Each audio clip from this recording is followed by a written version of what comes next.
Buerki. I'm the author of Living Without Fear, the co-publisher of Inspired Journeys, and a book writing expert. I help you overcome your fears in life and writing your book. I offer a course called Believe You Can Write, and I support you with one-on-one coaching. Get in touch with me if you need help, or order my biography and self-help book, Living Without Fear. And please share this podcast with a friend who you know needs to hear this episode. And why not giving this podcast a 5-star review so that many more people will find this episode. And today I'm so excited to have Audrey Daumain from Switzerland with me. Audrey is a high-impact performance coach with over 20 years experience in the finance industry and one of the 31 authors of the Amazon bestseller Inspired Journeys, where she beautifully tells her story about her colorful life born by her 19-year-old mom and her 59-year-old dad, and how she miraculously survived a car accident but lost her dear mother. Today, Audrey provides project and change management services as well as high-impact executive and personal coaching, all aimed to improve serenity and resilience towards sustainable, healthy change. Welcome, dear Audrey. Hi, Esther. Thanks for having me. So let's just start or jump into your life, because that's what we would like to talk about today. So where has been your most important turning moment? Maybe is it difficult to tell, or some of the... Well, we're diving right into this, right? So you said colorful. I use this word a lot to describe my life because I think it has been, and it still is. If I'm being asked about turning points, I don't think I can focus on one. I think there's been many. For the sake of this podcast, I'd probably have 3. My upbringing in the first part of my life until 1998. So I was born in the north of France, and then I lived in France for the first 20 years of my life. And then I moved to the UK. This is the first turning point. I would probably describe it as the independence for my family life. We'll come back to this in my story, but I needed to break through and to live it for myself. So I left home when I was 21, just before 21, turning 21. And it was originally a 2-week holiday. I used to go to England a lot every year. My parents had promoted me, not me, but learning new languages and living abroad and so on.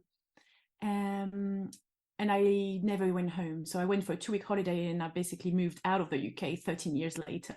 So the first turning point would be 98. The second breaking point for me, or turning point, is when I moved to Switzerland in 2010.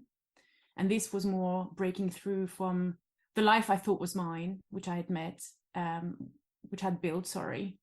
So that's the second turning point. And then the third is, of course, 2020, when I break through from myself. So I had to let go of the family pressure. Then I let go of the life that I built for myself, which I realized wasn't mine at all. And then I actually had to let go of everything I believed was true or thought was true when I had this drama happening in my life. So points. And how was it, just curious, how was it with a 19-year-old mother and being a mother yourself now with 2 girls? It's a very good question. My mom was young, and she and my father, who was 40 years older, actually lived 25 years together. My father had several wives and 9 children, or 8. I think I'm confused because he always said that he may have many more around the world that he can't either remember or that he might not have, recognized as his own. Then again, for his, to his credit, he he went to war, and Second World War in Vietnam and Algeria, and he was in the army all his life until he retired. And at home it was complicated, and one of my dad's children, my sister Natalie, lived with us, and she was 12. So it's like having two teens under one roof, but one being the stepmom and then me in the middle. It was quite a cocktail, and it was difficult because I wanted to please, what children want to do, they want to please both parents, but the expectations were very, very different.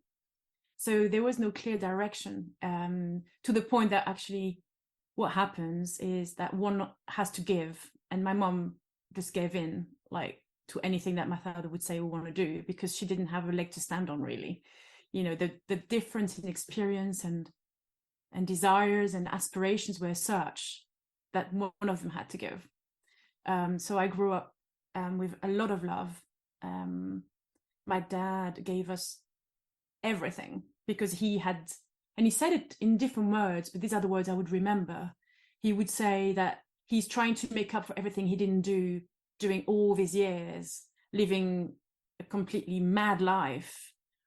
And you can put behind mad anything you want to hear, but living in different countries and fighting, and it's madness. So he tried to make it right with my mum and with us, and that put a lot of pressure on us.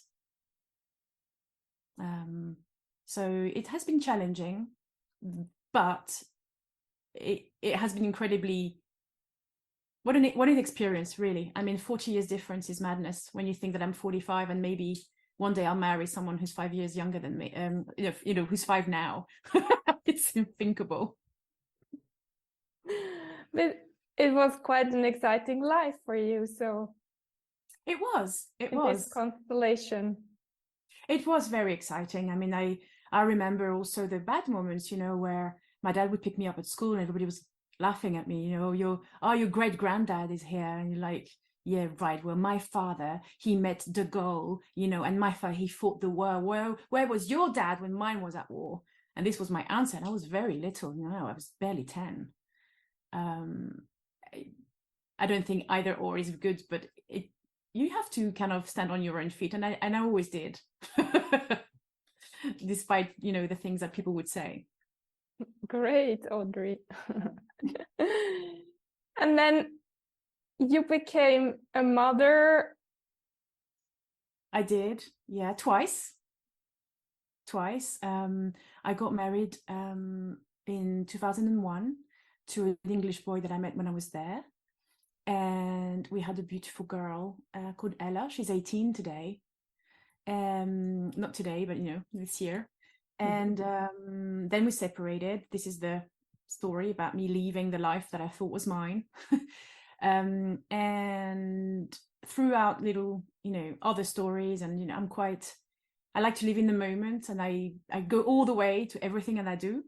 And I met someone else who I got married to 7 years ago, and we had another little girl, and her name is Charlie Hope, and she's 4 now. So it's again, they're 15 years apart, and they're amazing and bright up my life. Beautiful. And what's the most important thing of being a mom?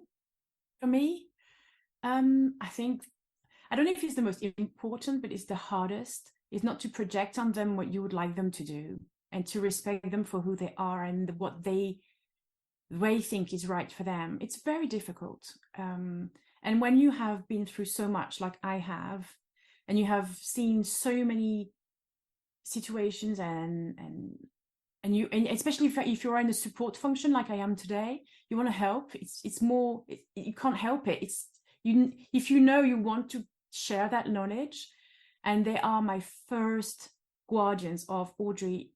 Sometimes people don't want to be helped. They just want to be heard. Just listen, just pause, reflect, be there for them. You don't have to do something, just be there. And they're a constant reminder of that for me. So being a parent is guiding, it's not telling. That's very important to me. And your mom, she's been a role model in which kind of relation? My relationship with my mom has been very, very conflictual, very hard, because I had on one side a father who was a big career man, an army person, strong personality, super, super charismatic. And I had a very somehow subdued, timid, in the shadow mother. So I spent most of my life fighting not to be like her, because my father, used to say, and this will come up later, but there's only room in this world for the best of the best. The rest is garbage, Audrey. You need to make it, work hard. And then on the other hand, I had a mom who never worked, right? So and we suffered from the pressure that my father put on us, me and my little sister. I have another little sister who's 5 years younger than me. And my older sister who lived with us, and the others would have met later, not all of them. And it was very hard for me to identify myself and to find my own feet as a woman first, because I didn't want to be her. But then I found very hard being the woman my father wanted me to be. It took me a long time to come to peace with what she was, why she was how she was, and I'm actually currently writing a book about my story, and writing, researching, and everything, because I've lost both my parents now. So I have access to all these books and stories and letters, pictures. I have 4 boxes I haven't even opened yet. So I can't wait to get, into this and really understand what is it that made her stay, because she suffered too, despite the love. And to come to peace with, we all have our own stories. And of course, as a teenager and a young woman in my early 20s, I hated everything. And now, being at peace, I understand why she made the choices she made, and why my father so wanted us to succeed, because he had himself failed in so many ways in building a family before. So we kind of paid the price for that. I understand very well. It wasn't easy for you. And now you're the role model for 2 girls. I hope so. I'm working hard on it. And very often I say, look, and this is something that's really helped with my eldest.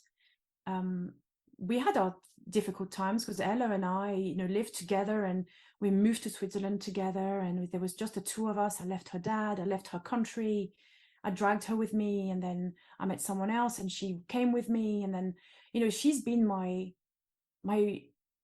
ultimate star. Like I was fighting for her every day, because I wanted to make it perfect for her. But I realized that actually I didn't have to do that. I don't have to make it perfect for her. So one day I sat her down and I said, darling, I'm learning. I'm not born a mum. There's no book for it. I don't know what I'm doing. Most of the time, I have no idea what I'm doing. I'll just try. So please give me the credit that first I was a woman. Actually, I was a child like you. Then I was a woman. Then I became a mom. But you and I are learning together. So don't expect me to be perfect, because I'm not. And she just looked at me. She was 12. I'll never forget that moment. I remember her room, what she was wearing. And she says, oh, you don't know either. I said, Ella, I have no idea. Seriously, just give me some credit. I don't know. And maybe I'm making mistakes. You have to forgive me for that. We're learning together. But I love you so much. So we'll get there. Oh, Audrey, such a beautiful moment. Yeah, it stuck with me, because it's still now, it's something that we both remember. And it's making us look at each other with care, rather than high expectations of what we should be doing. Yeah, it's quite intense, really. And how has been the relationship with your mother before you had this car accident? Much better. I think being settled myself into a life that I chose, that was really the one I wanted, being in Switzerland, and I remarried to someone I really love. I mean, we have reached such a balance now. I'm 45, so it took me quite some years, but it's never too late. And I think because I'm in a happier place, it was easier for me to just to see her for what she was, and love her for what she was. So the last few years, I've been much more, I was about to say, quiet. There was less confrontation. There was less, I was so angry with her for not moving, for in life. I mean, yeah, not physically because she moved a lot, but and doing something out of her life. Just do something. She was young, you know. She had me young, and she would still be very young if she was still here now. So my frustration of her doing nothing of her life kind of didn't have a leg to stand on anymore, because she did do something. She did what was right for her. Yeah. And me saying you do nothing was a judgment, and I shouldn't have never done that. It was a judgment compared to what I think she should have been doing.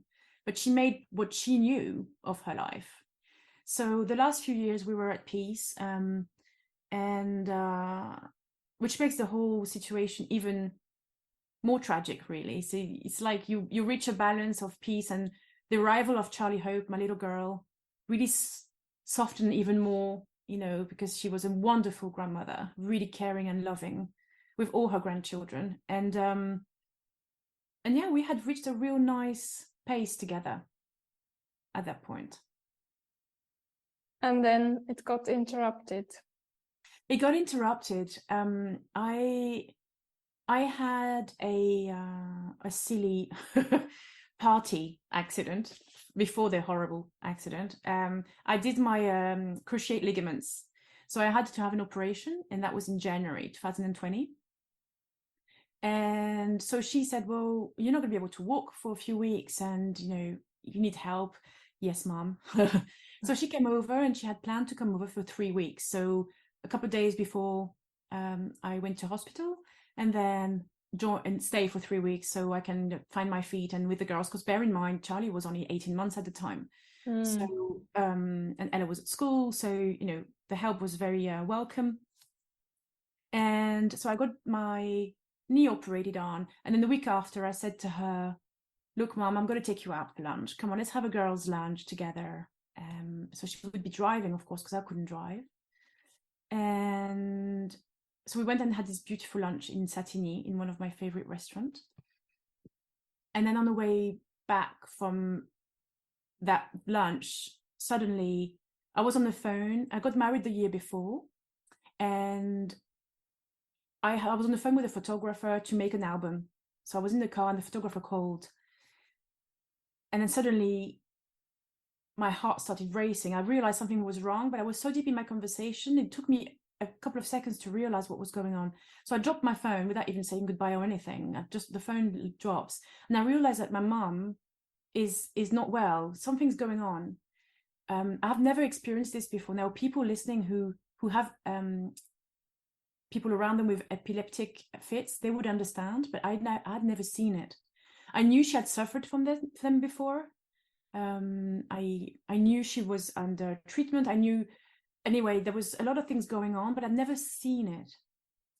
And then it all went very fast. So we were on the motorway just outside, between Versoix and just after Coppet. Versoix and Coppet. And then she had an epileptic fit. I didn't know it was that at that point. I had to describe it later to understand, which means that she couldn't listen to me. I could tell she was trying to hear me, but she couldn't react to what I was saying. And she pressed a accelerator instead of the brakes. And we were like 140 something kilometers an hour on a motorway. The motorway was packed. It was a Thursday late afternoon, probably at 4 o'clock, really busy. And I couldn't. I tried. I screamed. I said, "Look, mommy, you really need to brake, change." And I tried to move her leg, but it was impossible. There's nothing you can do. And she was rigid. So I took the wheel, and I turned the wheel to get us off the motorway. I thought, I'm going to die. She's going to die probably, but at least we are saving lives. I can't witness not doing anything. So it was a split of a second. I took us off the motorway, and that was it. That was like the longest, most horrible moment ever. But if it was to do again, I would do the same thing. I mean, so many people, you know, could have died that day. I'm so sorry, Audrey. Well, you know, I felt sorry for myself for a long time, you know, wondering, first, why am I here? Nobody understood why I was there. And I was pulled out of the car, which was a wreck, and helicopters arrived, and there was so many people. I was carried out. I was bleeding, and I mean, I'm not even gonna go into the detail of what what happened in that car, but I didn't understand what was going on, and all I wanted is my husband to be there. So I didn't remember his number at that point. I was completely, confused. So one of the ladies, who she was very sweet, everybody was very nice actually, just stopped, and I just gave the number of my husband at his office, because all I can remember is my husband's name and where he worked. It's funny how your brain does like things at these, very intense moments. And then he arrived and was taken to hospital. There's nothing you can. I don't think there's nothing that people feel sorry because their story is so horrible. But on the other hand, if I look at the journey for the last 2 years now, nearly 3 years on, up and down, but one thing that I'm sure about is that there's not any doubt in my head that I was saved for a reason. Because nobody understood why I was there. Like, the police arrived and everybody, like, everything was on paper saying there should be no survivors. It's impossible. And I was there. So a girl on a mission, I think that's how you can describe me now. Yes, I get goosebumps when you say that. You are on a mission. I am. And what is your mission? Probably after 2 years, 3 years, it gets even clearer. Yes, it gets clearer. It gets clearer because it's moving away from the pain, and it's turning pain into resilience and love. And I think that's important, because it's not a mission of I'm gonna kill it and I'm gonna make it, I'm here for a reason. There's none of that in me. It's very at peace and with real love. So the mission is to break down everything that's that we think is right, deconstruct somehow our reality, and help, whether it's, most of my clients today are companies, but help them really see the people for who they are, break the codes, break everything we think is right, to make room for humanity, to make room for meaning in what we do. Because I'm a business person. I know what it's like to have a business life. I've lived 20 years in that world, and it's made me who I am today too. And I enjoy that. I enjoy the fast pace. I enjoy the stress. I enjoy the adrenaline. But there's many ways of doing that, reaching a result that's sustainable, that makes money for the company. If that's the reason, that's fine. It's no problem talking about it. But there's a way to do it that considers people in the right way. And my mission is really to bring that. And that's what I do every day. It's absolutely fascinating. It really is.